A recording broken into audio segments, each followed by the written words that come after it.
नमस्कार। प्रसाद Bible study को स्वागत करुछु मो प्रसाद। आज आम आलोचना करवा एक प्रसंग थाउची प्रतिश्रुतिबद्ध जीवन। प्रतिश्रुतिबद्ध जीवन माने बद्ध तो नुह, कमिटमेंट लाइफ बा कमिटमेंट लाइफ, कमिटेड जीवन बा कमिटमेंट पर्सन बा कमिटमेंट लाइफ। प्रभु सब गोटे गोटे कमिटमेंट दरकार। सेमती लोक प्रभु पसंद करते सेवा कार्य करने हो कि कार्य व्यवहार करने हो गोटे गोटे लोक कमिटेड पर्सन को दरकार करते। बाइबल एमती अनेक उदाहरण अच्छी। प्रति व्यक्ति विशेष जीवन में आप कमिटमेंट पाइबे। बाइबल आप सब समस्त जीवन देखिए प्रति लोक जीवन में कमिटमेंट गोटे पाइबे। प्रतिश्रुतिबद्ध गोटे जिनस प्रतिश्रुतिबद्ध से केवे भी कौन सी कथार पछक हटवे ना, ना हटूंगा ना डाटूंगा, एमती गोटे कथा अच्छे डाटके रहना। तेणु जीशु प्रथम कहले मो कार्य जदि आप हाथ देवे बा मो कार्य लंगल हाथ दे पछु अनेला भाई हवा हेनी, आगू देखिए पड़े थे हाँ कले माने जान जाऊ मान थाऊ ये टाइप हवा दरकार। तेणु गोटे फेमस डायलॉग अच्छे सलमान खान गोटे फिल्म कौन जे एक बार जो मैं कमिटमेंट कर दी दोबारा तो मैं खुद की भी नहीं सुनता, एमती टाइप गोटे कथा अच्छे। तेणु कमिटमेंट रहा दरकार। ईश्वर कार्य आप जो व्यवहार होती आपण जीवन सब कमिटमेंट रहा निहाती आवश्यक। बिना कमिटमेंटर धरिकी आपन को केवे भी प्रभु व्यवहार करें। घर को गोटे कथा हम आम लोक कहते एवं गोटे कथा कहले आ गोटे घर को गोटे कथा ना ना जहाँ कह फाइनाल हाँ माने हाँ ना माने ना। तेणु तो सोलोमन कहले हाँ कथा हूँ ना कथा ना हो जदि हाँ रु ना रु आध जन्म से तो मंदर जन्म लिखाला मंदर जन्म जिन मंदर जन्म। तेणु हाँ कथा हूँ ना कथा ना हो तुम तले अछ प्रभु ऊपर अच्छा। तेणु तुम अल्प कह तेणु तुम तले अच्छा तुम मृत्युर पृथ्वी अच तेणु तुम अल्प कथा कह ताइर अधिक जहाँ जन्म से मंदर जन्म लिखाला। तेणु कमिटमेंट लाइफ दरकार। कमिटमेंट लाइफ रे जोसेफ को उदाहरण नि Joseph is very committed person थे। कमिटेड लाइफ रे एलियन को उदाहरण नि कमिटेड लोक थे प्रति झड़ झंझा को सामना करते इमितिक मारिदेवा जड़े राणी खबर देले तथापि से झाऊली पड़े गोटे रेतम गछ वृक्ष मूल बसिक कहले प्रभु हे बहुत है मुझे ड्रामा करें मत मारिदे प्रभु कहले तथापि प्रभु शुणिले नाई कहले ना सेमती हम ना तुम दौड़ा पड़ो तुम रुटी खा पिठा खा 40 दिन बाट चलने पड़े। तेणु जो गीत अच्छी बाकी अच्छी बहुत दूर चलने ना म बल पड़ुची पुणी उठुची सकती ना मोर बोला बेलू गीत अच्छी से कथा कमिटमेंट दरकार। मूसा जीवन कमिटमेंट था से मिसर साम्राज्य मिसर प्रधानमंत्री पद मिलता मिसर राजगादी मिलता तथापि परीक्षा प्रत्याख्यान करी मिसर इस्राएली लोक सहित जंगल में बरं मरवाटा श्रेयस्कर बोलिकी से कहते। मूसा जीवन से कमिटमेंट था। आ कमिटमेंट दाऊद जीवन में कमिटमेंट था हाँ कही माने हाँ ना माने ना जहाँ करी कथा कह जहाँ कह सत कह एक्सक्यूज मी प्लीज जहाँ कह सत कह सत चढ़ा मिछ कह कमिटमेंट ले आमर आज के जो विश्वासी जीवन अच्छी आम साधारण विश्वासी जीवन मानक कमिटमेंट ना आम जीवन रे कमिटमेंट ना। आज कमिटमेंट जीवन किए बंचु ना सेमती लोक जब आप देखिए आपड़ इधर आड़बाया बोली कहे ना गोटे अधा पागला बोली कहे जदि नहीं ये लोकटा गोटे भारी माने खाड़ूस टाइप व्यक्ति विशेष बोलिक आप कहे जहाँ बुझीथ से या केते बुझेले बुझीब ना। आजिकल डेट जब आप सेमती जहाँ कहते गाँव भाषा कहते जिद्दी टाइप जिद्दी टाइप लोकटा गोटे जो कथा धरती नाई बोले नाई हाँ बोले हाँ जहाँ कहते सेमती ना कि दिज आर द क्वालिटीज किसी लोकंर क्वालिटीज जिद्दी जिद्दी बोलिक साधारणतः कही दिखती। फिल्म भी अच्छी हिंदी फिल्म बहुत पुराना फिल्म अच्छी जिद्दी जिद्दी कथा नु कथा हूँ कि लोक आम कहे गोटे आड़वा गोटे जहाँ धरती सौरा लोक भाया जहाँ बुझीथे बुझे जहाँ धरती ना ना सेमती ना अशिक्षित मूर्ख भाई होती ना ना कमिटमेंट लाइफ ଗୋଟେ ଜିନିଷ କରିବି ମାନେ କରିବି, ଡାଟ କେୟାର ନା। ତେଣୁ ବହୁତ ବଡ଼ ବୈଜ୍ଞାନିକ ମାନଙ୍କର ଜୀବନୀ ଆପଣ ପଢ଼ନ୍ତୁ, ବହୁତ ବଡ଼ ବଡ଼ ମହାପୁରୁଷ ରାଜନୀତିଜ୍ଞ ମାନଙ୍କର ଜୀବନ ଆପଣ ପଢ଼ନ୍ତୁ, ବହୁତ ବଡ଼ ବଡ଼ ଲୋକଙ୍କର ଯେକୌଣସି ଫିଲ୍ଡରେ ଯେଉଁମାନେ ସଫଳ ହେଇଛନ୍ତି, ସିଙ୍ଗର, କ୍ରିକେଟର, ସେମାନେ ବି ଏମିତି ଏକା କମିଟମେଣ୍ଟ ହେଇଛନ୍ତି ବୋଲି ସଫଳ ହେଇଛନ୍ତି। ଯଦି କମିଟମେଣ୍ଟ ରହିବନି ଜୀବନରେ କେବେ ସଫଳ ଆସିବନି। ଖାଲି ଯେ ଐଶ୍ୱର୍ଯ୍ୟ ବ୍ୟକ୍ତି ଈଶ୍ୱରଙ୍କ ଜୀବନ ଦର୍ଶକୁ ଅନୁସରଣ କରି ଯେଉଁମାନେ ଚାଲୁଛନ୍ତି, କିମ୍ବା ଧାର୍ମିକ ଦୃଷ୍ଟିକୋଣ ଯେଉଁମାନେ ବ୍ୟବହାର ହେଉଛନ୍ତି, କିମ୍ବା ଧର୍ମ ଅନୁସରଣ କରିକି ଯେଉଁମାନେ ଚାଲୁଛନ୍ତି, ଧାର୍ମିକ ଜୀବନଯାପନ କରୁଛନ୍ତି, ସେଇମାନଙ୍କ ଜୀବନରେ ପରୀକ୍ଷା, ପ୍ରଲୋଭନ, ପ୍ରତାରଣା ଆସୁଛି, ତାଡ଼ନା, ହଇରାଣ ହେଉଛନ୍ତି। ସେମିତି କିଛି ନାହିଁ। ଦୁନିଆରେ ଯେକୌଣସି ମଣିଷ ବଞ୍ଚିଛି, ଜନ୍ମ ହେଇଛି, ତା ଜୀବନର ହର୍ଡଲ୍ସ ଅଛି, ପେଇନ୍ ଅଛି, ଯନ୍ତ୍ରଣା ଅଛି, ଟେନସନ୍ ଅଛି, ସମସ୍ୟା ଅଛି।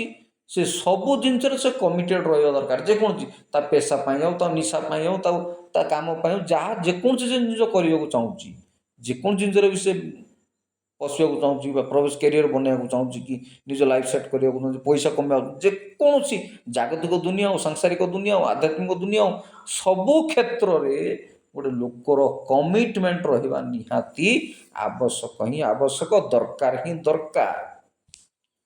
କମିଟମେଣ୍ଟ କରିବି, ହବ ମାନେ ହବ। ଆପଣ ଯାହା ଦେଖୁଛନ୍ତି ଦୁନିଆରେ, ଯେ ବିଜ୍ଞାନ ହେତୁ ସମ୍ଭବ ହୋଇପାରିଛି, ଯାହା ଦେଖୁଛନ୍ତି ଆପଣ ସବୁ ବିଜ୍ଞାନ ହେତୁ ସମ୍ଭବ ହୋଇପାରିଛି। ଏ ବିଜ୍ଞାନ ସବୁ ଫିଲ୍ଡରେ, ଛୁଞ୍ଚିଠୁ ଜାହାଜ, ଛୁଞ୍ଚିଠୁ ଉଡ଼ାଜାହାଜ ପର୍ଯ୍ୟନ୍ତ ଯାହା ଆପଣ ଦେଖୁଛନ୍ତି ସବୁ ଜିନିଷ ସମ୍ଭବ ହୋଇପାରିଛି। କେମିତି? ଯେମିତି ଡେଭିଏସନର ଲୋକ ହେଇଥାନ୍ତା, ହେଇନି। କିନ୍ତୁ ପିତ୍ତର କମିଟମେଣ୍ଟର ଲୋକ ଥିଲେ କି? ପିତ୍ତର କମିଟମେଣ୍ଟର ଲୋକ ନଥିଲେ। ପିତ୍ତର କେମିତି ଲୋକ ଥିଲେ? ଏବେର କଥା ଗୋଟେ କଥା କହିବେ, ଆଉ ଗୋଟେ କଥା କହିବେ। ପିତ୍ତର ଗୋଟେ ଏକ୍ସେପସନାଲ କେସ୍। ତାଙ୍କ ବିଷୟରେ ଟିକେ ସେ କେସ୍ ଷ୍ଟଡି କରିବା। ଯାହା ବି ଦେଖୁଛନ୍ତି ଆପଣ ଦୁନିଆରେ, ସବୁ ଏ କମିଟମେଣ୍ଟ ପାଇଁ ହିଁ ପୂରଣ ହେଇଛି। ଧାର୍ମିକ ଦୃଷ୍ଟିକୋଣରୁ ବହୁତ, ସେ ବିଲିଗ୍ରାମ ହୁଅନ୍ତୁ, ସେ କି ଫ୍ରି ମେଥଡିଷ୍ଟ ଉପଦେଷ୍ଟା କ'ଣ ତାଙ୍କର ଜନ୍ ୱେସ୍ଲି ହୁଅନ୍ତୁ, କି ସେ ଚାଇନାର କ'ଣ ୱାଚମିନି ଅଛନ୍ତି, ଦୁନିଆ ବହୁତ ଲୋକଙ୍କର ଆପଣ ଉଦାହରଣ ଦେଇପାରିବେ। C.S. ଲୁଇସ୍ ହୁଅନ୍ତୁ, ସମସ୍ତଙ୍କ ଜୀବନରେ ବଡ଼ ବଡ଼ Augustine, father, bishop, church pastor, ସାଧାରଣ ଗୋଟେ ବିଶ୍ୱାସୀକୁ ନେଇକିରି ବଡ଼ ବଡ଼ ମହାପୁରୁଷ ମାନଙ୍କ ପର୍ଯ୍ୟନ୍ତ, ସମସ୍ତଙ୍କ ବାଇବେଲର ବ୍ୟକ୍ତିବିଶେଷଙ୍କ ପର୍ଯ୍ୟନ୍ତ, ଚରିତ୍ରମାନଙ୍କ ପର୍ଯ୍ୟନ୍ତ ସମସ୍ତଙ୍କ ଜୀବନରେ ତାଡ଼ନା ଅଛି, ସମସ୍ୟା ଅଛି, ହର୍ଡଲ୍ସ ଅଛି, ଯନ୍ତ୍ରଣା ଅଛି, ପେଇନ୍ ଅଛି, ଟେନସନ୍ ଅଛି, ତଥାପି ଦେ ଆର୍ କମିଟେଡ୍। ପ୍ରଭୁ ସାଧାରଣତଃ କମିଟେଡ୍ ଲୋକମାନଙ୍କୁ ବେଶୀ ବ୍ୟବହାର କରନ୍ତି ବୋଲିକିରି ଧାରଣା ମୋର ଥିଲା। କିନ୍ତୁ ଗୋଟେ ଦୁଇଟା ଏକ୍ସେପସନାଲ କେସ୍ରେ ମଧ୍ୟ ନ୍ୟୁ ଟେଷ୍ଟମେଣ୍ଟ, ଓଲ୍ଡ ଟେଷ୍ଟମେଣ୍ଟ ଅଛନ୍ତି, ସାମସନ୍ ଭଳି, ପିତର ଭଳି, ଯେଉଁମାନେ ଏକ୍ସେପସନାଲ କେସ୍, ଗୋଟେ କେସ୍ ଷ୍ଟଡି ତ କରିବା ଗୋଟେ ଦୁଇଟା, ସେମାନେ ଟିକେ ଡିଫରେଣ୍ଟ କାଇଣ୍ଡ ଅଫ୍ ଲୋକ ସବୁ ଥିଲେ। ଏବେ ଗୋଟେ କଥା, ଆଉ ଗୋଟେ କଥା, ଯେମିତି ପିତର କ'ଣ କହିଲେ ପ୍ରଭୁକୁ, ଯୀଶୁଙ୍କ ଆଗରେ କ'ଣ କହିଲେ? ପ୍ରଭୁ, ଆପଣଙ୍କୁ ଛାଡ଼ି କାହା ପାଖକୁ ଯିବେ? ଆପଣଙ୍କ ପାଖରେ ତ ଅନନ୍ତ ଜୀବନ ଅଛି। ଯୀଶୁ କ'ଣ କହିଲେ? ନାଇଁ ଆଉ ତୁ କହିନୁ, ତୋ ମୁଖ ଦେଇ ପ୍ରଭୁ ଏକ ପିତା ପରମେଶ୍ୱର କଥା କହିଲେ। ସେଇ 10 ମିନିଟ୍ ଯାଇନାହିଁ, ଯେତେବେଳେ ସେ କ'ଣ ତାଙ୍କ କୃଷାର୍ପଣ କଥା ଉଠିଲା, ସେ କହିଲେ ପ୍ରଭୁ ଏହା କେବେ ନ ହଉ। ଯୀଶୁ କ'ଣ କହିଲେ ପିତରଙ୍କୁ? ଶୈତାନ ଦୂର ହଉ ମୋ ଠାରୁ, ତୁମେ ମୋର କାର୍ଯ୍ୟରେ ବାଧା ଉତ୍ପନ୍ନ କରୁଛ, ବାଧା ଓଳି ହେଉଛ। ସେଇ ଗୋଟେ ଲୋକ ହିଁ ଏବେ କହିଲେ, ସେଇ ଗୋଟେ ଲୋକ ଆଉ ଗୋଟେ, ସେଇ ପିତରକୁ ହିଁ ପ୍ରଭୁ ଆଶୀର୍ବାଦ କରିଥିଲେ ଯେ ପିତର ନୁହଁ ତମେ ପଥର, ତମ ଉପରେ ମଣ୍ଡଳୀ ତୋଳିବି, ଆଉ ନରକର ବଳ ତାକୁ କ୍ଷୟ ଭାଙ୍ଗି ପାରିବନି, ବଳ ଭାଙ୍ଗି ପାରିବନି। ସେଇ ଲୋକ କୁକୁଡ଼ା 3 ଥର ଡାକରୁ ଅସ୍ୱୀକାର କରିପକାଇଲା। ପିତର ଏକ୍ସେପସନାଲ ଷ୍ଟଡି, ଏଟା ଏକ୍ସେପସନାଲ କେସ୍। ତେଣୁ କମିଟେଡ୍ ଲୋକକୁ ହିଁ ପ୍ରଭୁ ବ୍ୟବହାର କରୁଛନ୍ତି ବୋଲିକିରି ଯେଉଁ ଧାରଣାଟା ଆମର ସମସ୍ତଙ୍କର ଅଛି, ଯେ ଗୋଟେ ହଁ ବୋଲେ ହଁ, ନାଇଁ ବୋଲେ ଘଡ଼କି ଗୋଟେ କଥା କହିଲେ ଏତିକି, ଏମିତି ଟାଇପ୍ର ଯେଉଁ କୁହନ୍ତି, ସେଇଟା ନୁହଁ ଆକ୍ଚୁଆଲି। କମିଟେଡ୍ ଲୋକ, ଗୋଟେ କମିଟମେଣ୍ଟ, ଏ ଗୋଟେ ଗୁଡ଼ାଏ ଫ୍ରେଜ୍ ଅଛି, ଗୁଡ଼ାଏ ମହାପୁରୁଷଙ୍କ ଗୁଡ଼ାଏ ବାଣୀ ଅଛି, ଗୁଡ଼ାଏ ଲୋକଙ୍କର ଗୁଡ଼ାଏ କଥା ଅଛି। ଯେ କମିଟେଡ୍, ବିନା କମିଟମେଣ୍ଟରେ କିଛି ହେବ ନାହିଁ। ଯେକୌଣସି ଜିନିଷ, କ୍ରାନ୍ତି ଆସିବା ଆଗରୁ ପ୍ରଥମେ ଗୋଟେ କମିଟମେଣ୍ଟ ରହିବା ଦରକାର। ଆଧ୍ୟାତ୍ମିକ ଦୁନିଆରେ ହେଉ କି ଜାଗତିକ ଦୁନିଆରେ ଯେକୌଣସି ଗୋଟେ କ୍ରାନ୍ତି ଆନ୍ଦୋଳନ ଗୁଡ଼ା ଆସିଛି, ଜନ ବିପ୍ଳବ ସୃଷ୍ଟି ହେଇଛି, ଗୋଟେ ଲୋକଙ୍କ କମିଟମେଣ୍ଟ ଯୋଗୁଁ। କମିଟମେଣ୍ଟ ଗୋଟେ ରହିବା ଦରକାର। କରୁଙ୍ଗା ମତଲବ କରୁଙ୍ଗା, ମର ଯାଉଙ୍ଗା ପର ହଟୁଙ୍ଗା ନାହିଁ। କମିଟମେଣ୍ଟ ରହିବା ଦରକାର। ଯେ କମିଟମେଣ୍ଟ ଆଜିକା ଡେଟ୍ରେ କିଛି ଲୋକଙ୍କ ପାଖରେ ଅଭାବ। ବ୍ୟକ୍ତିଗତ ଜୀବନରେ, ସାଂସାରିକ ଜୀବନରେ, ପାରିବାରିକ ଜୀବନରେ, ଜାଗତିକ ଜୀବନରେ, ଆଧ୍ୟାତ୍ମିକ ଜୀବନରେ, ସବୁ ଫିଲ୍ଡରେ ଖାଲି ହେଇଯିବ ନାହିଁ କି କରିଦେଲେ ହେଲେ ତ ହେଲା, ନହେଲେ ତ ରାଉରକେଲା ଛାଡ଼ବା କଥା, ସରିଲା କଥା। ହେଲେ ହେଲା, ନହେଲେ ରାଉରକେଲା ହେଲେ ତ ହେଲା, ନହେଲେ ଛାଡ଼ବା କଥା। ଛାଡ଼ ଫିଙ୍ଗି ସେଠି କିଛି ଅଛି। କମିଟମେଣ୍ଟ ଥିବା ଦରକାର। ସେମିତି ସାମସନ୍ ଗୋଟେ, ସେ ପ୍ରତି ମୁହୂର୍ତ୍ତରେ ପ୍ରତାରିତ ହେଇଛି, ପ୍ରତି ମୁହୂର୍ତ୍ତରେ। ତାକୁ ଯେଉଁ ଗିଫ୍ଟ ପ୍ରଭୁ ଦେଇଦେଲେ, ଯେଉଁ ଦାନ ତାକୁ ଦେଇଦେଲେ, ନାଶରେ ହିଁ ଜନ୍ମ ହେବ, ତୁମକୁ ବଳ ଦେବ, ଶକ୍ତି ଦେବ, ଇତ୍ୟାଦି କଥା ଦେଲେ, ସେ ବଞ୍ଚିଥିଲେ ଯେତିକି ଲୋକ ମାରିଲେ ନା, ମଲା ବେଳକୁ ସେତିକି ଲୋକ ପଲିଷ୍ଟିଆନକୁ ମାରିକି ମଲେ। କିନ୍ତୁ ସେ ସବୁବେଳେ ଡେଭିଏଟ୍ ହେଇଛନ୍ତି, ପ୍ରତାରିତ ହେଇଛନ୍ତି, ତଥାପି ପ୍ରଭୁ ତାଙ୍କର ପ୍ରତି ମୁହୂର୍ତ୍ତରେ ସାଥ ଦେଇଛନ୍ତି। ଶେଷ ପର୍ଯ୍ୟନ୍ତ ହିଁ ତାକୁ ସାଥ, ଯଦି ସେ ପ୍ରତି ମୁହୂର୍ତ୍ତରେ ପରୀକ୍ଷା କରିଛନ୍ତି ପ୍ରଭୁଙ୍କୁ, ଅବାଧ୍ୟ ହେଇଛନ୍ତି, ପ୍ରତାରିତ ହେଇଛନ୍ତି, ନାରୀ ଦ୍ୱାରା ବିଭିନ୍ନ ଘଟଣା, ପ୍ରଲୋଭନ, ପରୀକ୍ଷା, ପ୍ରତାରଣା ହେଇକିରି ହଇରାଣ ହେଇଛନ୍ତି, ତଥାପି ତାଙ୍କ ଶେଷ ମୁହୂର୍ତ୍ତ ନିଶ୍ୱାସ ପର୍ଯ୍ୟନ୍ତ ହିଁ ପ୍ରଭୁ ତାଙ୍କ ସହିତ ଅଛନ୍ତି। ପ୍ରଭୁ ଅତି ବିଶ୍ୱସ୍ତ। ତେଣୁ କୁହାଯାଏ ବାଇବେଲରେ ପ୍ରଭୁ ଅତି ବିଶ୍ୱସ୍ତ। ପ୍ରଭୁ ସଦା ସର୍ବଦା ବିଶ୍ୱସ୍ତ, କେବେ କାହାକୁ ହାତ ଛାଡ଼ିବେ ନାହିଁ। ସେ ଥରେ ହାତ ଧରିଛନ୍ତି ବୋଲି ସେ ଛାଡ଼ିବେ ନାହିଁ, ନା ହିଁ ପ୍ରଭୁ ଛାଡ଼ିବି ନାହିଁ। ନ ମଲେ ଆଶିଷ, ନ କଲେ ଆଶିଷ ତୁ ବୋଇଲା ଭଳିଆ ସେ କେବେ ଛାଡ଼ିବେ ନାହିଁ। ହଁ ମାନେ ହଁ କରୁଛନ୍ତି, ସେ ହାତ ଧରିଛନ୍ତି। ବଟ୍ ଆମେ ସବୁବେଳେ ଫ୍ଲକ୍ଚୁଏଟ୍ ହେଉଛନ୍ତି, ଆମେ ଫ୍ଲକ୍ଚୁଏଟ୍ ମଣିଷ। ଆମେ ଅନେକ ସମୟରେ ଫିଲିଙ୍ଗସ୍ ଦ୍ୱାରା ପ୍ରଭୁଙ୍କୁ ଉପସ୍ଥିତିକୁ ଆମେ ଅନୁଭବ କରୁ। ଫିଲିଙ୍ଗସ୍, ଏବେ ଗୋଟେ ପିନ୍ଧା ପିନ୍ଧିକି ବସି ପଡ଼ିଲୁ, ଗୋଟେ ଭଲ ୱାର୍ସିପ୍ ମାନେ କ'ଣ କି? ୱାର୍ସିପ୍ ଯେଉଁ ହେଉଛି କରୁଛନ୍ତି, କିଛି ଲୋକଙ୍କୁ ପ୍ରଭୁ ଦାନ ଦେଇଛନ୍ତି, ଭଲ କଥା, ୱାର୍ସିପ୍ କରୁଛନ୍ତି, ଗୋଟେ ଫିଲିଂ, ଏମିତି ଗୋଟେ ଏନଭାରମେଣ୍ଟ କ୍ରିଏଟ୍ କରିଦେଉଛନ୍ତି, ପତ୍ର ବି ହଲିବନି, ସେମିତି ଗୋଟେ ୱାର୍ସିପ୍ ହେଉଛି। ଆମେ ସାଧାରଣତଃ ଫିଲିଙ୍ଗସ୍ ଦ୍ୱାରା ପ୍ରଭୁଙ୍କ ପ୍ରତି ଆକର୍ଷିତ ହେଉଛୁ, କିନ୍ତୁ ପ୍ରଭୁ ଫିଲିଙ୍ଗସ୍ ଦ୍ୱାରା ଆକର୍ଷିତ ହୁଅନ୍ତିନି, ଅନୁଭବ ଦ୍ୱାରା ହୁଅନ୍ତିନି। ଆରେ ସେ ସବୁ ଜିନିଷର ଉର୍ଦ୍ଧ୍ୱରେ ଥାଆନ୍ତି, ସବୁ ଜିନିଷର ଉର୍ଦ୍ଧ୍ୱରେ ଥାଆନ୍ତି। ଆପଣ ଦରକାର ବେଳେ ପ୍ରଭୁ ଭୋଜ ଖାଇବାକୁ ବସିଥିବେ, ସେତେବେଳେ ବି ଆପଣଙ୍କ ମନରେ ପାପ ଧାରଣା ଆସିପାରେ। We are human, you are flesh, ଆମେ ମାଂସ ମାତ୍ର। ଆମ ମୁଣ୍ଡକୁ ଯାହା ପଳେଇ ଆସିବ, ଏଥିରେ ଭାବିବାର କିଛି ଅସୁଚି ଚିନ୍ତାଧାରା ପଳେଇ ଆସିବ ନା। ସବୁ ଜିନିଷ ଗୋଟେ ସ୍ପିରିଟ୍ ଅଛି, everything there is a spirit. ଗଛଠୁ ନେଇକିରି ପଶୁ ପକ୍ଷୀଠୁ, ମଣିଷଠୁ, ବସ୍ତୁଠୁ, ସବୁ ଜିନିଷଠୁ, ସବୁ ଜିନିଷର ଗୋଟେ ସ୍ପିରିଟ୍ ଅଛି, ସବୁ ଜିନିଷରେ ସ୍ପିରିଟ୍ ଅଛି। ଏମିତି କୌଣସି ଜିନିଷ ନାହିଁ କାହା ଦେହରେ ସ୍ପିରିଟ୍ ନାହିଁ ବୋଲି ଆପଣ କହିପାରିବେନି। ଭୂତ, ପ୍ରେତ, ଡାହାଣୀ, ଡୁମାର ସ୍ପିରିଟ୍ ହେଉଛି ନାହିଁ, ସବୁ ଜିନିଷରେ, ସବୁ ବସ୍ତୁରେ ସ୍ପିରିଟ୍ ଅଛି, ଏନର୍ଜି ଅଛି, ଉର୍ଜା ଅଛି।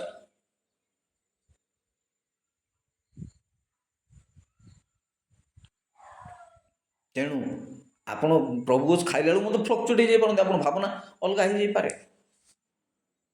କିନ୍ତୁ ମୁଁ ଯାହା ଲିଟରେଚର ପଢ଼ିଛି, ବାଇବେଲ ଲିଟରେଚର, ଏତିକି ମୋର ଧାରଣା ହେଇଛି ଯେ ଆପଣ ଯଦି ବସିଛନ୍ତି ଈଶ୍ୱରଙ୍କ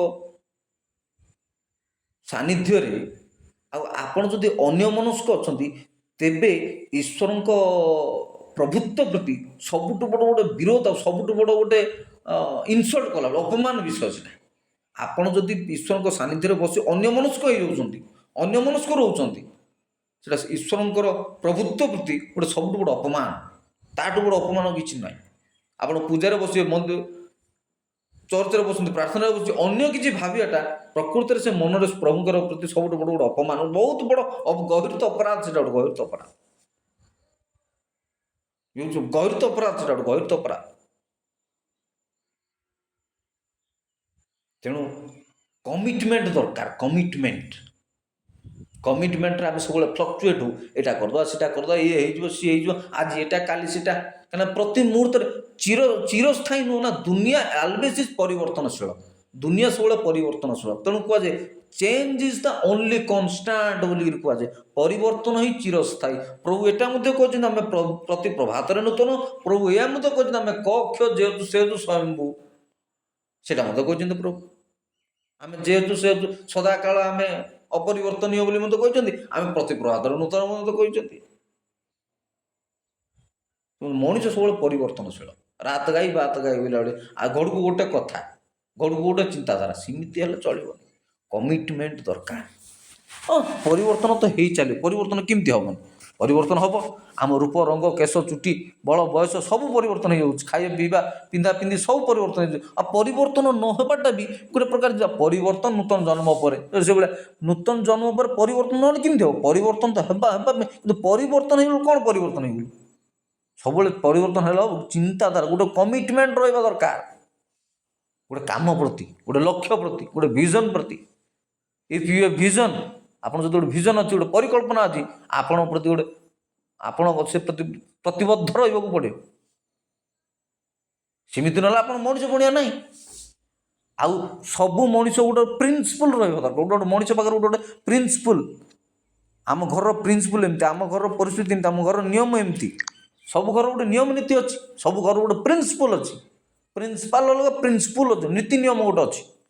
ଗୋଟେ କାୟଦୀ का आदमी होना बहुत जरूरी है बोली कहती। कायदे का आदमी, कायदी गोटे कायदेर आदमी, कायदे बोले कौन जे गोटे कायदा थी दरकार। अनेक लोग कहते गोटे कायदा थी दरकार, गोटे लोग गोटे कायदा थी गोटे कायदा हबार अच्छे ना। कायदे का आदमी माने बहुत जरूरी। आम पिला आजिकल मनीष मानू आयदार देखुन जमी सी तो नकल कर बचुची, आयदा कि ना, खाली नकल कर बचुची, कपी पेस्ट। ता भाया चुटी रखिला, आ भाया स्टाइल आ भाया पिंधिला, आ भाया ठिया है, ता भाया कथा कहला, ता कायदा कार कि ना। कायदे के आदमी कोई नहीं, ओरिजिनल किसी ना, सब खाली डुप्लिकेट कपी पेस्ट होउछन। तार भाया हिरो, तार भाया ए दुनियाटा भी सीना, आम ओडिशाटा भी सेमती, आम ओडिशाटा भी एमती ता भाया गाउचे, ता भाया कहूचे, ता बापा भाया होइछि। खाली कायदा, कायदा कि आउ किछि ना, कायदा कार ना, निजस्व किछि ना, शैली निजस्व, शैली निजस्व, ढंग निजस्व, कथा क्या पाखे किछि ना, सब कपी पेस्ट। ता भाया से हिरो भाया, से हिरोइन भाया। এইটা ଆମର ଦୁନିଆ ତ ସେମିତି ଆଉ, ନକଲି ଦୁନିଆ, ନକଲ ଦୁନିଆ, ଦେଖା ଶିଖା ଗୋଡ଼ ଭିବା ଦୁନିଆ। ଆର ଦେଖି ତୁ, ତୋର ଦେଖି ମୁଁ, ମୋର ଦେଖି ସେ। ଏ ସବୁ ଭେଜାଲ ଦୁନିଆରେ ଅରିଜିନାଲ କିଛି ନାହିଁ, କାହାର କିଛି ଅରିଜିନାଲ ନାହିଁ। ଅରିଜିନାଲ ଯାହାର ଜଣକର ଥିବ, ତାର ଦେଖି ତ ଅନେକ ଲୋକ ଅନେକ କପି କରିବେ। ସେ ପାଳକ ଦୃଷ୍ଟି ଲେଖା ହେଇଯିବ, ଶୈତାନ ସବୁବେଳେ କପି ଆକା କରିବ, ଦୁନିଆ ସବୁବେଳେ କପି ଆକା କରିବ। ପ୍ରଭୁଙ୍କର ସବୁ ଜିନିଷକୁ, ପ୍ରଭୁଙ୍କର ଯେକୌଣସି ସୃଷ୍ଟିକୁ, ଯେକୌଣସି କ୍ରିଏସନକୁ ସେ କପି ଆକା କରିବ, କପି କରି ଆକା ଚାଲିବ। ଆର ଭଳିଆ ତାର ଭଳିଆ, ତାର ଭଳିଆ ଆର ଭଳିଆ, କେବେ କପି ଆକା କରିକି ଚାଲେ। କପି କରିବା ଛଡ଼ା ତାର କିଛି ଉପାୟ ନାହିଁ।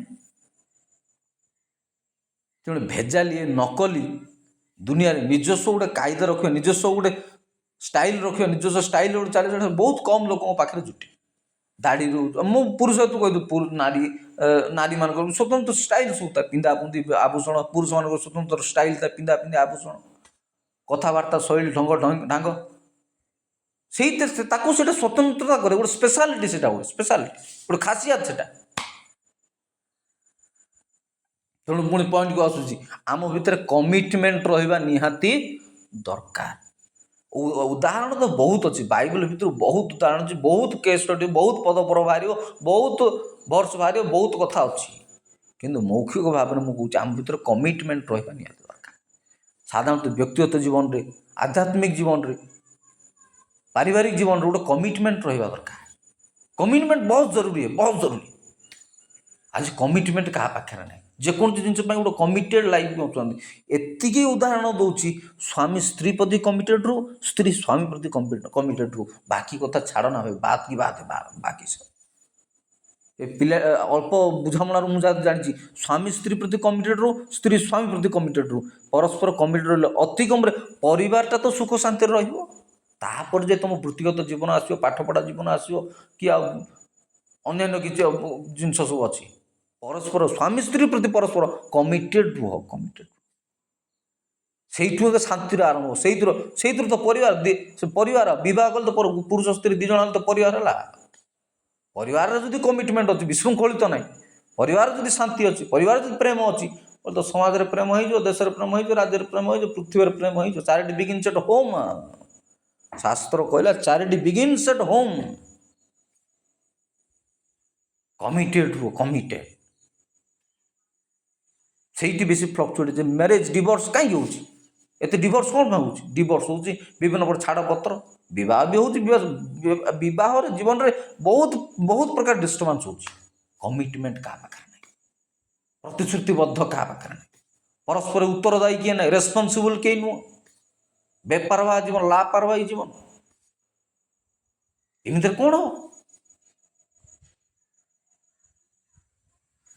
ଆଧ୍ୟାତ୍ମିକ ଜୀବନରେ ଈଶ୍ୱରଙ୍କ କାର୍ଯ୍ୟରେ ବ୍ୟବହାର ହେବାକୁ ହେଲେ ଆପଣଙ୍କୁ କମିଟେଡ୍ ରହିବାକୁ ପଡ଼ିବ। ପ୍ରତିଟି ଝଡ଼ଝଞ୍ଜା ସାମ୍ନାରେ ଆପଣ ଧରିକି ବସିଥିବେ ନା।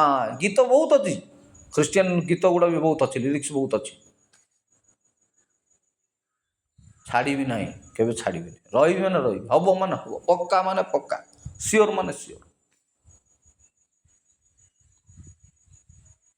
ଝଡ଼ଝଞ୍ଝା ବହୁତ ଆସିବ, ପରୀକ୍ଷା ବହୁତ ଆସିବ, ସମସ୍ୟା ବହୁତ ଆସିବ, ଟେନସନ୍ ବହୁତ ଆସିବ।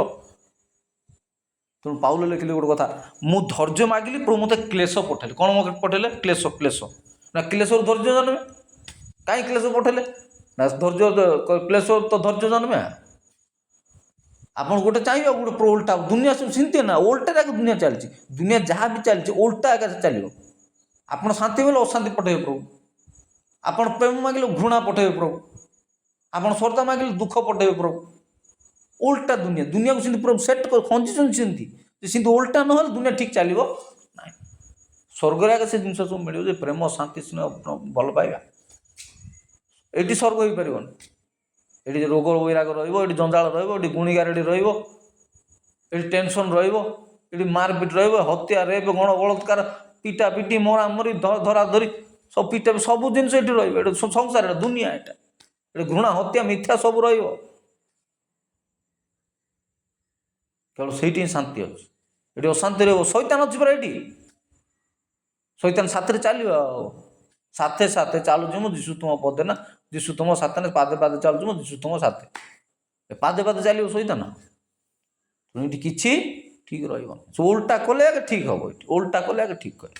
ତେଣୁ ପାଉଲ କହିଲେ ମୋତେ ଧୈର୍ଯ୍ୟ ଦିଅ ପ୍ରଭୁ କହିଲେ, ସେ କ୍ଲେଶ ପଠାଉଛନ୍ତି, ଜଞ୍ଜାଳ ପଠାଉଛନ୍ତି। ଜଞ୍ଜାଳ ଗୋଟେ ଧୈର୍ଯ୍ୟ ଜନ୍ମେ, ଓଲଟା ସବୁ ଖଞ୍ଜନ୍ତି। ଆପଣ କମିଟମେଣ୍ଟ ଯଦି ହେବାକୁ ଚାହିଁବେ ବୋଲେ ଆପଣ ବହୁତ ଫ୍ଲକ୍ଚୁଏଟ୍ କରିବେ। ଲୋକେ ଏଇଟା କରିଦେ, ସେଇଟା କରିଦେ, ସେଇଟା। ଆପଣ ନିଜ ଷ୍ଟାଣ୍ଡଟା ନିଜେ ଠିକ୍ ରହିବା ଦରକାର। ମୁଁ ତେଣୁ ସବୁବେଳେ କହେ, ନିଜ ଷ୍ଟାଣ୍ଡ ନିଜ ଠିକ୍ ରହିବା ଦରକାର। ନିଜର ପୋଜିସନଟା ଆପଣ ଠିକ୍ ନେବା ଦରକାର, ହେଲେ ହଉ। ମୁଁ ଭର୍ସ ଭିତରୁ କୌଣସି ମାତ୍ରାକୁ ଯାଉନି। ଏତିକି କହୁଛି, ଆପଣ ନିଜ ବ୍ୟକ୍ତିଗତ ଜୀବନରେ ସେତିକି କମିଟମେଣ୍ଟ ରୁହନ୍ତୁ। ଆପଣ ନିଜେ ନିଜ ଜୀବନ ପ୍ରତି, ନିଜ ପ୍ରତି ନିଜେ ବିଶ୍ୱସ୍ତ ରୁହନ୍ତୁ। କାରଣ ଆପଣ କାହା ପ୍ରତି ଉତ୍ତର ଦେଇ? ପରମେଶ୍ୱରଙ୍କ ପ୍ରତି ଉତ୍ତର ଦେଇ। ଆପଣଙ୍କର ବିବେକ କହିଦେବ ଆପଣ କ'ଣ ଭୁଲ କରୁଛନ୍ତି, କ'ଣ ଠିକ୍ କରୁଛନ୍ତି। ସେ ଆପଣଙ୍କର ବିବେକ ହିଁ ଉତ୍ତରଦାୟୀ ହେବ ସେଦିନ। ସେ ବିଚାର ଦିନରେ ଆପଣଙ୍କର ବିବେକ ହିଁ ଆପଣଙ୍କୁ ସତ୍ୟ କହୁଛି ନା ମିଥ୍ୟା କହୁଛି, ଠିକ୍ କରିଛି ନା ଭୁଲ କରିଛି, ସବୁ ଜିନିଷର ସେ ହିସାବ ଦେଇଦେବ। ତେଣୁ ବିବେକ ଯଦି ଆପଣଙ୍କୁ ଦଂଶନ କରୁନାହିଁ, ବିବେକ ଯଦି ଆପଣଙ୍କୁ ଦୋଷୀ ସାବ୍ୟସ୍ତ କରୁନାହିଁ, ତେବେ ଆପଣ କୌଣସି ମାତ୍ରାରେ ଦୋଷୀ ନୁହନ୍ତି। ପାଉଲ ସେଇ କଥା ମୋଟାମୋଟି ଭାବରେ ଲେଖିଦେଲେ। ଆପଣ ବିବେକକୁ ପଚାରନ୍ତୁ। ବିବେକ ଯଦି ଆପଣ ଦୋଷୀ ସାବ୍ୟସ୍ତ କରୁ, ତାହେଲେ ଆପଣ ଦୋଷୀ। ଆଉ ପ୍ରଭୁ ଆପଣ ଦୋଷୀ କ'ଣ କରିବେ? ଆପଣ ନିଜେ ଦୋଷୀ ହେଇଯିବେ। ତେଣୁ ବିବେକାନୁମୋଦିତ କାର୍ଯ୍ୟ କରନ୍ତୁ, ଅବିବେକୀ ହୁଅନ୍ତୁନି, ଅବିବେକୀ କାର୍ଯ୍ୟ କରନ୍ତୁନି। କମିଟେଡ୍ ରୁହନ୍ତୁ, କମିଟମେଣ୍ଟ ରୁହନ୍ତୁ। ଏ ବ୍ୟଭିଚାରପୂର୍ଣ୍ଣ ଦୁନିଆ, ଏ ପ୍ରତାରଣାପୂର୍ଣ୍ଣ ଦୁନିଆ, ସବୁ ଖାଲି ଲୋଭ, ମୋହ, ମାୟା, ଆସକ୍ତ, ବିଭିନ୍ନ ପ୍ରକାର ଧନ ସମ୍ପତ୍ତି, କୋଠା ବାଡ଼ି, ସବୁ ଜିନିଷର ଅଶାନ୍ତି ଅଛି। କହିପାରେ ସବୁ ଜିନିଷର ଗୋଟେ ସ୍ପିରିଟ୍ ଅଛି। ସବୁ everything there is a spirit. ଟଙ୍କାର ବି ସ୍ପିରିଟ୍ ଅଛି, ସବୁ ଜିନିଷ ତ ସ୍ପିରିଟ୍ ଅଛି। ଆଉ ଏସବୁ ଜିନିଷରେ ମାତିକି ଆପଣ ନିଜର ଶାନ୍ତିରୁ ଯେମିତି ଫ୍ଲକ୍ଚୁଏଟ୍ ହେଇନଯାଆନ୍ତୁ। ତେଣୁ ନିଜ ପ୍ରତି ବିଶ୍ୱସ୍ତ ରୁହନ୍ତୁ, ନିଜ ବିବେକ ପ୍ରତି ବିଶ୍ୱସ୍ତ ରୁହନ୍ତୁ। ଆପଣ ବିବେକକୁ ପଚାରନ୍ତୁ, ଆପଣ ଠିକ୍ କରୁଛନ୍ତି ପ୍ରତିଟି କ୍ଷେତ୍ରରେ। କାରଣ ଆପଣ ଭାବନା, ବିଚାର, ସେଇଟା ହିଁ ସ୍ପିରିଟ୍, ସେଇଟା ହିଁ ଆତ୍ମା, ସେଇଟା ହିଁ ସବୁକିଛି।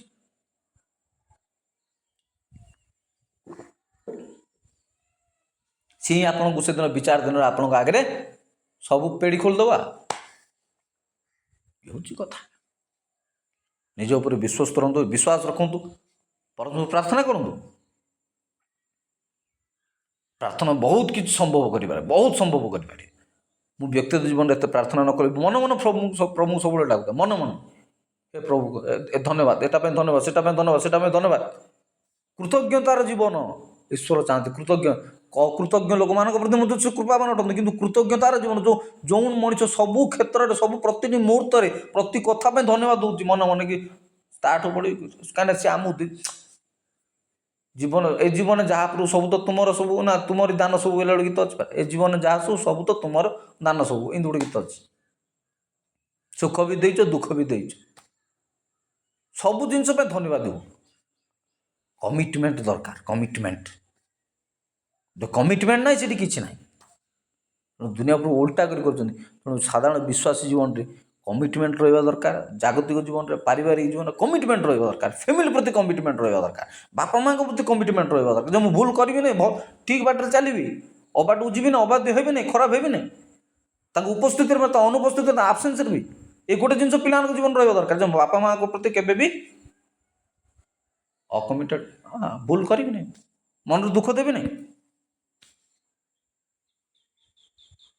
पिला बापा माँ प्रति कमिटमेंट रहा दरकार स्त्री स्वामी प्रति कमिटमेंट रहा दरकार स्वामी स्त्री कमिटमेंट रहा दरकार ए व्यस्त बहुल जीवन में सब किए क्या सहित मिसिक रोच बापा रहा पुणे माँ रहा हैदराबाद पुओ रोच बेंगलोर रे किए कौट रोच तार ठिकाना नहीं ए व्यक्तिगत वृत्तिगत जीवन में समस्त समस्त छाड़ी रोच किए 91 परिवार किए क्या सहित किए कौन कर न कर खबर नहीं क्या घर थी ऑफिस अच्छे ऑफिस घर अच्छे बाट थे गाधो गाधो खाऊ जी जहाँ कही पारा किए क्या प्रति सब कम्युनिकेबल होगी आम हार्टा बरी दूर को पलि जाऊँगी आम हृदय बहुत दूर को पलि जाऊँगी कथा तेणु कमिटमेंट रहा दरकार कमिटमेंट पिला बापा माँ प्रति कमिटमेंट रहा दरकार युवपीढ़ी निजर निजस्व जीवन प्रति कमिटमेंट रहा दरकार निज लाइफ पार्टनर प्रति कमिटमेंट रहा दरकार कमिटमेंट ना क्या सहित व्यक्तिगत जीवन में पारिवारिक जीवन लक्ष्य प्रति उद्देश्य प्रति जीवन प्रति व्यभिचार लालाई देकर सब पाप प्रवेश कर पापी पापी लोभ मोह माया टंका पैसा गाड़ी गोड़ शांति क्या पाखे ना नो वन इज पीस क्या जीवन शांति ना अशांति पूर्ण अच्छी पिंधक अच्छी खाइक अच्छी रही अच्छी घर अच्छी द्वार अच्छी टंका अच्छी पैसा अच्छी सब अच्छी शांति क्या पाखे ना कहीं जीवन में व्यभिचार अविवेकी अविवेकी जीवन बचुँच अविवेकी जीवन बचिले शांति कौट आसो से दंशन कर विवेक आदि आप सीमा पार कर विवेकर दंशन सीमा पार कर तब विवेक आपको दंशन कर आप तो छाड़ी जी आप extends to limit limit extends to infinity हो आप सीमा बाहर को पड़ेगा पर दंशन कर सरला विष कामुड़ काटो काटो काट इमती गोटे स्टेज पड़े आ विष काटू कर आपको हाई डोज दरकार ना आप गले मले क्या आप डोज काम कर आप एक्सटेंस सीमा पार कर एक्सिड लिमिट एक्सिड कर आपको काम दब ना डोज काम दब ना मेडिसिन हो विष हो जहर हो किसी लोक निशा सेवन करिया लोक एमती अच्छा से छोट छोट निशा काम दब ना हाई डोज न बहुत पैक दरकार निशार अभ्यस्त से पीऊ पीऊ खाऊ खाऊ निशा नौ नौ नौ इमती गोटे सीमार पहुँचे इमती स्टेज पहुँच जाती आपको छोटकाटे निशा काम दिए ना नाग साप काटले काम दब ना जहरीला नाग साप काटले किस हम परा छोटकाटे साप कामुड़े किसी हम विश्व जहर पूर्ण तो ब्लड जहर हो ब्लड कैंसर हो गले कौन जे ब्लड काटिकी खाली कर ब्लड चढ़ाई पड़ुଛି सेमती हरपने काल हो गले ब्लड कैंसर हो भेलोर हस्पिटाल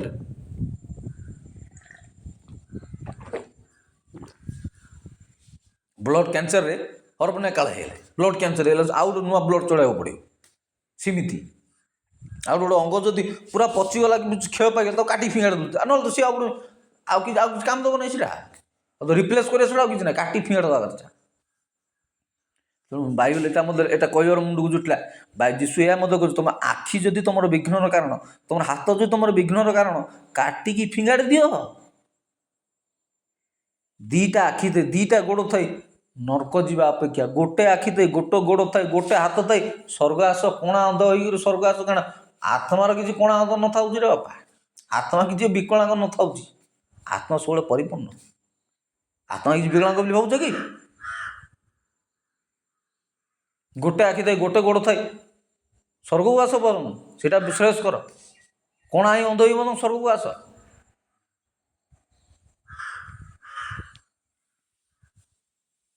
ये हूँ कथा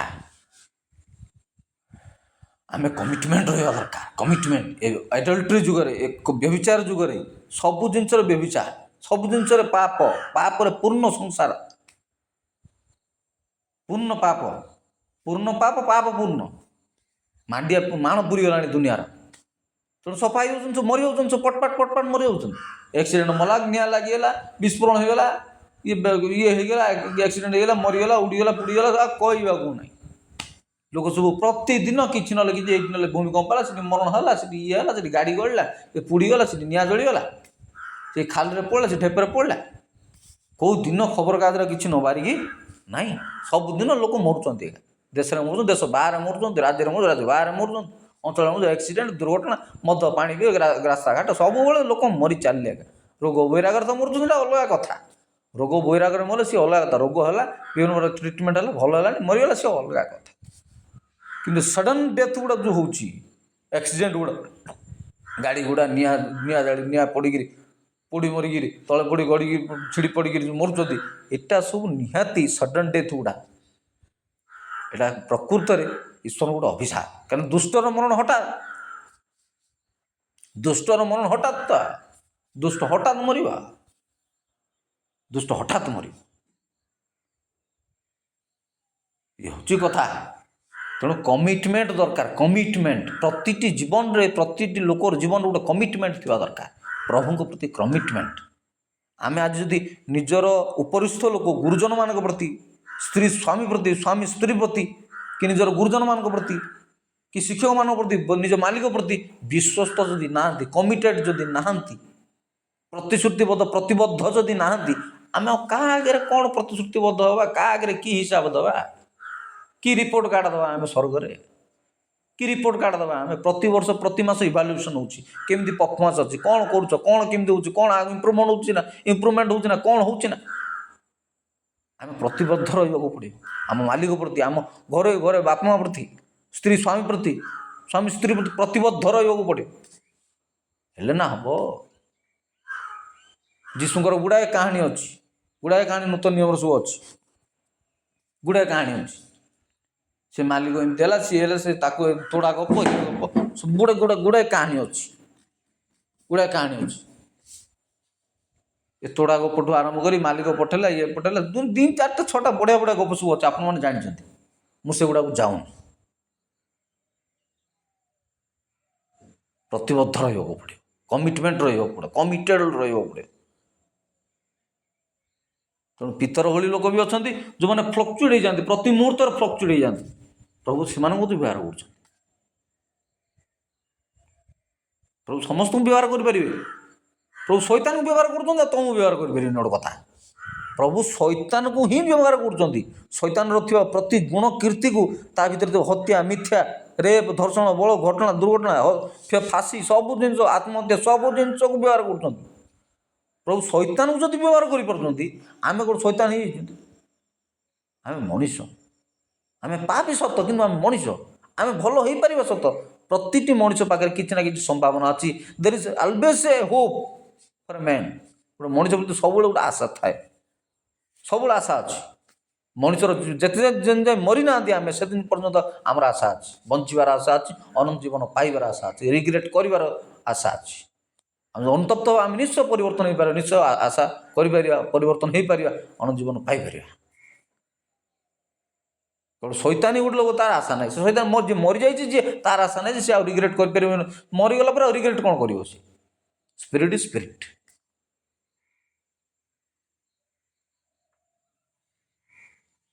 ତେଣୁ ଆମେ ବଞ୍ଚିଛେ ମାନେ ଆମର ଆଶା ଅଛି।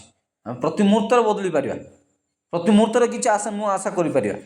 ସବୁ ରହିଲା ମାଇଣ୍ଡ ସେଟ୍। ମୁଁ ସବୁବେଳେ କହେ, ସବୁ ଭିଡ଼ିଓରେ କହେ, ସେ ଏଡିଟୋରିଆଲ ଆନାଲିସିସ୍ରେ ବି କହେ, କି ଆମର ବାଇବେଲ ଷ୍ଟଡି ଚ୍ୟାନେଲରେ ବି କହେ, ଯେଉଁଠି ହେଲେ କହେ, ସବୁବେଳେ ରହେ ମାଇଣ୍ଡ ସେଟ୍। ଆମର ଭାବନା, ବିଚାର, ଚିନ୍ତାଧାରା, ଏଇଟା ହିଁ ସଫ୍ଟୱେର୍। ତ ମୁଣ୍ଡ ଠିକ୍ ଅଛି, ସବୁ ଠିକ୍ ଅଛି। ବଡି ସହିତ ମାଇଣ୍ଡ ସହିତ ବଡି ଏମିତି କନେକ୍ଟେଡ୍ ଅଛି। ସେ ଭାବିଲେ ତ ଏଟା ହେବ, ଏ ଭାବିଲେ ସେ କଲେ ତ ସେଟା ହେବ।